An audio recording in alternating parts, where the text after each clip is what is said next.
You're listening to the Dungeons, Dragons, and Psychology Podcast.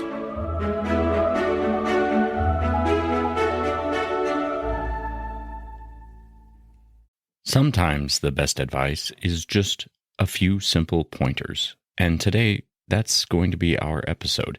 I just have 10 things that Dungeon Masters should do for their games, and 10 things that they shouldn't. I'm Robert Walker, author of Session Zero, the DMG to writing great campaigns in any system. And this is my show where I teach collaborative storytellers how to have great campaigns using psychology. Today's episode will be a little bit of a quicker episode that's just going to go back and forth between an idea of something a Dungeon Master should do and an idea of something a Dungeon Master shouldn't do. And so today there won't be a knowledge check, and the whole episode is basically going to be a trick of the trade. So I'll give you the writing sound now, and let's go ahead and get started. First thing to do is create a detailed and immersive world with a rich backstory for your characters to interact with. Now, you don't have to spend a ton of time doing this. You don't have to build the entire backstory of the whole world, but at least always be ready with immersive elements and the backstory of whatever locations your players are going to be playing in for the next session. Always be ready for what they're going to encounter next and have that available and ready prepared. I like to plan ahead for 1 or maybe 2 sessions, and that's about it, because it can be overwhelming and take too much time. And I don't want to not run a game because I haven't written the entire world yet. I want to keep going and then spend time each week adding to the story. Don't play favorites with certain characters or players. This will be very boring for those people who aren't involved in that part of the story, and it can cause a lot of problems around the table. It's something I've had to learn the hard way, and I would strongly suggest that you treat all the characters as main characters. Don't ever single one of the characters out as the main character. If they have like a moment where they are the main character of a scene, then that's fine, but make sure that each of the characters has that same opportunity. Do develop interesting and diverse characters for your players to interact with. These are your dynamic NPCs, which I mention in my book. I have a whole chapter on it, but we've talked about it a lot on this show as well. You want your NPCs to be believable, interesting, fun. They need to embody a very specific space, and they shouldn't just be thrown together. Or if they are just thrown together, make sure that the ones that are important really stand out. So if they're going to have a quest giver or somebody they're going to continually return to and is going to be an important part of the story, they need backstories, they need goals, motivations, how they're going to interact with the characters, how they're going to be voiced and sound and talk, and what important things that they provide for the party. All that needs to be notated and planned ahead of time. Don't ignore or disregard player choices or actions. This is very important. Their choices need to have weight on your world, which leads me right into the next do, which is do incorporate player choices and actions into the storyline. These ones are very tied. Don't get yourself in a situation where you are either too tied to your story or you don't want them to do a certain thing, so you eliminate the ability for them to take action and make their own choices. This takes away from the sense of realism from your story and their own ability to suspend their disbelief for the moment while they're playing your game. You want them to have choices that affect the storyline, especially as your characters become more powerful. This is super important as they gain renown, as they gain experience, and as they become just generally powerful heroes that have the ability to sway political structures or bring down very powerful magical entities or whatever the case may be in your story. The more powerful they become, the more weight their choices carry on the overall narration of the story and the gameplay world in general. Don't railroad the players into a specific storyline or outcome. Even if it's something that you're really excited about or something that you spend a lot of time putting energy into. Remember, I've explained my stories sort of as like a road trip, right? You know where you're starting, you know where you're going to end up, but let your players make the decisions about all the sightseeing that's going to take place along the way and the whole route that they're going to take to get to wherever it is you're leading them. They don't need to know where that is. You know what the eventual problem they have to solve is going to be, especially if you follow my method of building a campaign.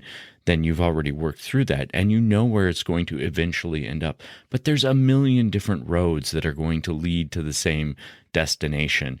Let them choose the path they're going. This gives them freedom, or at least the illusion of freedom, or the freedom along the way, the freedom to choose and decide how they're going to get to the end of this story. Do encourage your players to create complex and unique characters with detailed backstories. We've talked about this so many times on the show. If you've read my book, you know how important I think that is. Backstories that have humble beginnings but are very detailed and they're very unique. They delve into a lot more than just here's why I'm starting to adventure. You want to have a rich history for your characters so that you can really have your players immerse them in the characters and feel the emotions that the characters are going to feel, be invested in the storyline because they are seeing themselves as part of this character, as having the choices that they have to make at this character having weight not just on the game world but on themselves as well. And that's all part of having those detailed backstories and really having the opportunity to connect with the characters that they're creating. Don't punish players for making mistakes or for trying new things. You should be rewarding ingenuity and cleverness. This is something that's super important to get them to feel comfortable role-playing and going outside the box and trying new things. These are great things. You want to make sure that you don't ever punish them for, like, say they want to try and approach a combat in a different way. You shouldn't just have them, get TPK'd because it wasn't the way you had planned the combat. Reward their ingenuity. Next, do keep the game moving with a well-planned and organized structure.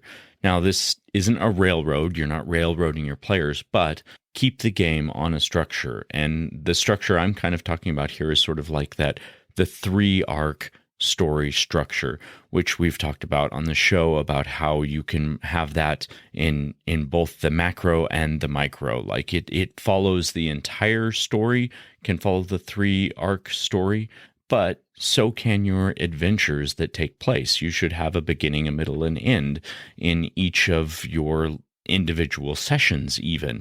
So even if you know that this session is a continuation of the next session, just like a chapter in the book, it should sort of have a build to some sort of small climax and then some sort of resolution or cliffhanger, but plan that stuff ahead and be prepared so that the structure, if it's familiar, if it's that familiar storytelling structure, then they'll always be invested in the story. That's part of what makes good stories so successful, is they follow the right structure and they key your mind to knowing that, okay, the suspense is going to build here and then things are going to get better, or this is going to be a really tragic ending and we're going to have to come back for the sequel and then see if things can be resolved there. But follow some sort of well-organized structure and think of it ahead of time. Don't make people feel uncomfortable or unwelcome at your table. We've talked a lot about that on this show as well, how it's very important to have a very welcoming and inclusive environment at your table. And a lot of that can be set in your session 0 or just by your behavior and the way that you interact with other players. But don't get in the mindset of having people who aren't allowed at your games, or types of players that aren't allowed at your games, or types of characters that you don't like played at your games. Be welcoming, be accepting of all the things that might come to your table, and find ways of interacting with the way that each person individually likes to play, even if it's not the specific way you had in mind for this game.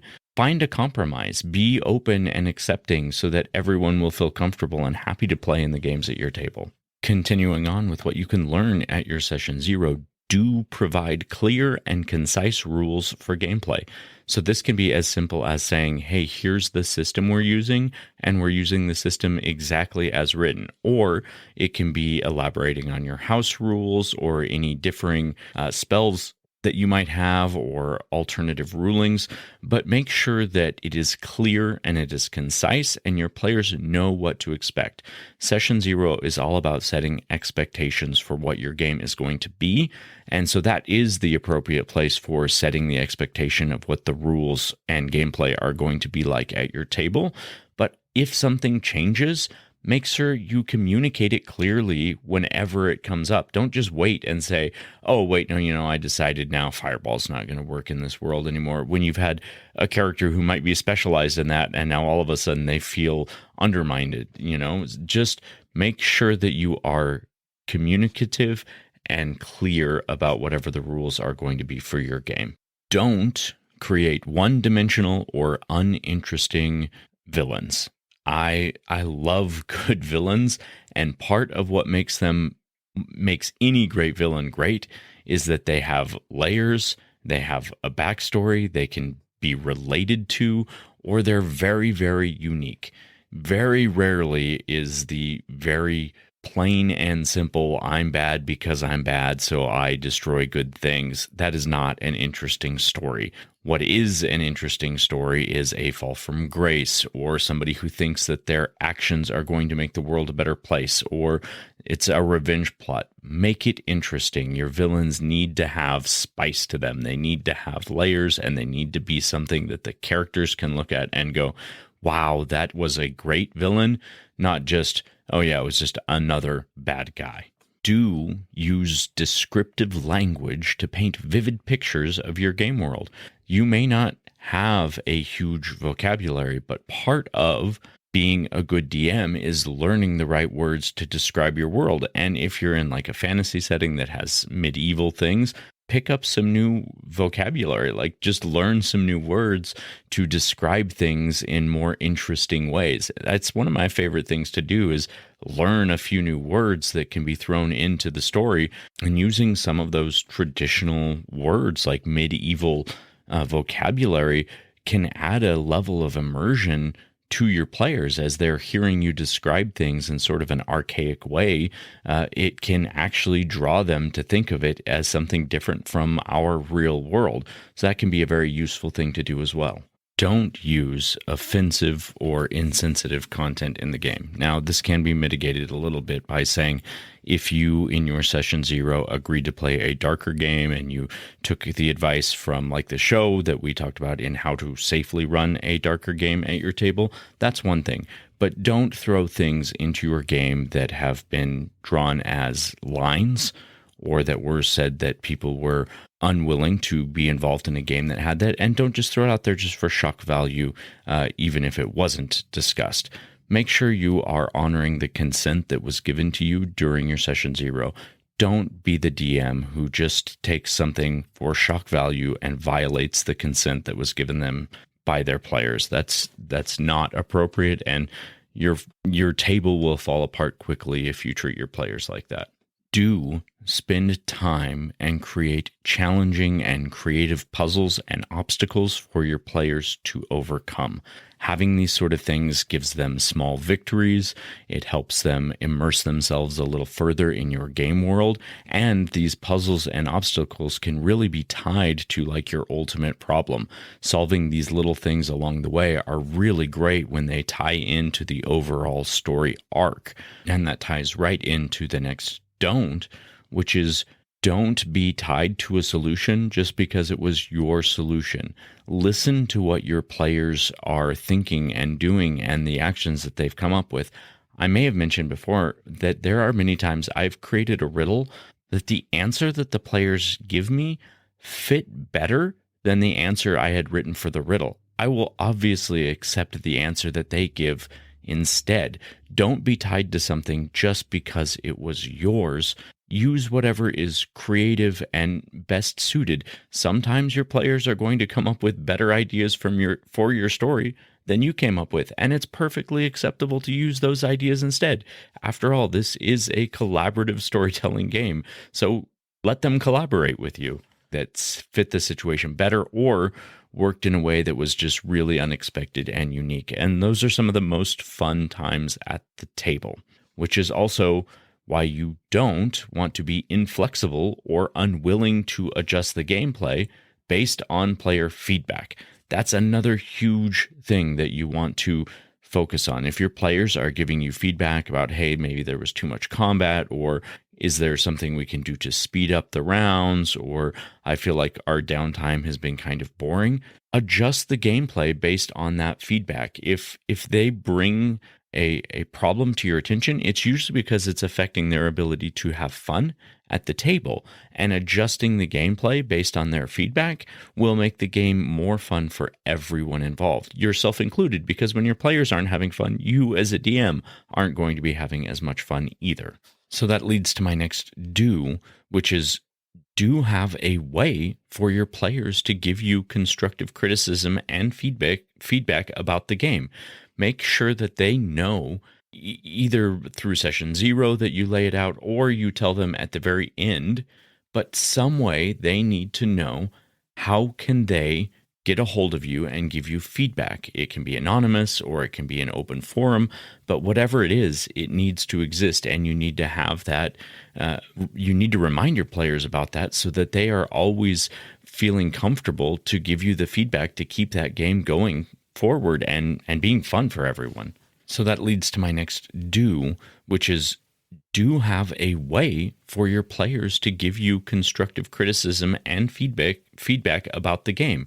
Make sure that they know either through session 0 that you lay it out, or you tell them at the very end, but some way they need to know how can they get a hold of you and give you feedback. It can be anonymous or it can be an open forum, but whatever it is, it needs to exist, and you need to have that. You need to remind your players about that so that they are always feeling comfortable to give you the feedback to keep that game going forward and being fun for everyone. So that leads to my next do, which is do have a way for your players to give you constructive criticism and feedback about the game. Make sure that they know either through session 0 that you lay it out, or you tell them at the very end, but some way they need to know how can they get a hold of you and give you feedback. It can be anonymous or it can be an open forum, but whatever it is, it needs to exist, and you need to have that. You need to remind your players about that so that they are always feeling comfortable to give you the feedback to keep that game going forward and being fun for everyone. And lastly, don't take the game too seriously and forget to have fun. You're all there to have a good time and get immersed in a story. And yes, serious plot lines can be really rewarding and immersive and really great memories, but overall, the things that you're really going to cherish and remember the most is the fun that you've had with your friends and the interaction time that you've had together. So don't let the game get in the way of why you're all there, which is to have a community and share a narrative together. So that is all for today. I want to thank you so much for listening. We'll be back next week. And as always, we appreciate any ratings or reviews that you can leave us, and also check out our Patreon. You can also find us on Instagram at dungeons_dragons_psychology. You can find the link tree there to all of our links. Until next time, Cyclothids, we will see you next session.